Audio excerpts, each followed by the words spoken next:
Hi friends, இன்றைக்கி நம்ம பார்க்க போகிறது மான்டாக்ஸ் டெஸ்ட் பற்றி பார்க்கலாம். இதை டியூபர்குலின் சென்சிட்டிவிட்டி டெஸ்ட் அப்படின்னு சொல்லுவாங்க. ஸோ பேஷண்ட்டுக்கு டிபி இருக்கா இல்லை அதுக்கு எதுவும் எக்ஸ்போஸ் ஆகிருக்காங்களா அப்படின்னு சொல்லிட்டு கண்டுபிடிக்கிறதுக்காக தான் இந்த டெஸ்ட்டு பண்ணுறோம். ஸோ பர்பஸ் அப்படின்னு பார்த்தோம்னா latent or past TB infection இருக்கா அப்படின்னு சொல்லிட்டு பார்ப்பாங்க. இதில் 0.1 ml ஆஃப் பிபிடி அதை வந்து 5 இன்டர்நேஷ்னல் யூனிட்டுக்கு வரும்.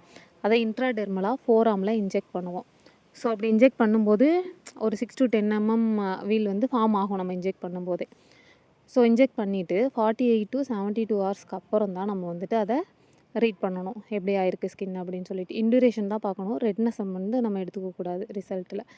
ஸோ இதை மாதிரி தான் இருக்கும், 5 to 15 வரைக்கும் இருக்குது. ஸோ இதில் 5 அதை விட அதிகமாக இருந்துச்சு. ஸோ 5 ஆர் ஈக்குவல் டு அப்படி இருந்துச்சு அப்படின்னா யாருக்கெல்லாம் பாசிட்டிவ் சொல்லலாம்னு பார்த்தோம்னா, இம்யூனோ சப்ரெசிவ் பேஷண்ட்டுக்கு சொல்லலாம். ஹெச்ஐவியில் இருக்காங்க, இல்லை ஆர்கன் டிரான்ஸ்பிளான்டேஷன் இருந்தாங்க அப்படின்னா அவங்களாம் அந்த ஸ்டேட்டில் இருப்பாங்க.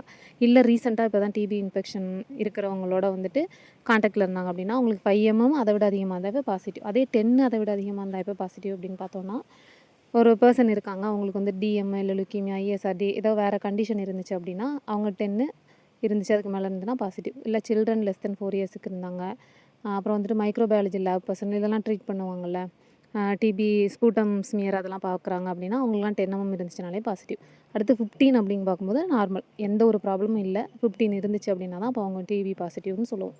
ஸோ ஃபால்ஸ் பாசிட்டிவ் அப்படின்னா பாசிட்டிவ் காமிச்சிரும், பட் சீரியஸாக அவங்களுக்கு இன்ஃபெக்ஷன் இருக்காது. அப்போ எதுலெல்லாம் காமிக்கும்னு பார்த்தோன்னா பிசிஜி வேக்சின் போட்டிருந்தாங்க அப்படின்னா காமிக்கும், நான் டிபி மைக்ரோபாக்டீரியா இன்ஃபெக்ஷன் இருந்தால் காமிக்கும். அதே ஃபால்ஸ் நெகட்டிவ் அப்படின்னு பார்த்தோன்னா இருக்கும் இன்ஃபெக்ஷன், பட் நமக்கு ரிசல்ட்டில் நெகட்டிவ்னு வரும். அதே எப்போன்னு பார்த்தோன்னா ஸ்டீராய்ட்ஸ் எடுத்துகிட்ருக்காங்க, இல்லை கரண்ட்டாக டிவி இன்ஃபெக்ஷன் இருக்குது அப்படின்னா அவங்களுக்கு காமிக்காது, நெகட்டிவ் தான் காமிக்கும். அப்புறம் சிவியர் இல்னஸ் ஆன் ட்ரீட்மெண்ட்டில் இருக்கவங்களுக்கு இவங்கெல்லாம் ஃபால்ஸ் நெகட்டிவ் காமிக்கும்.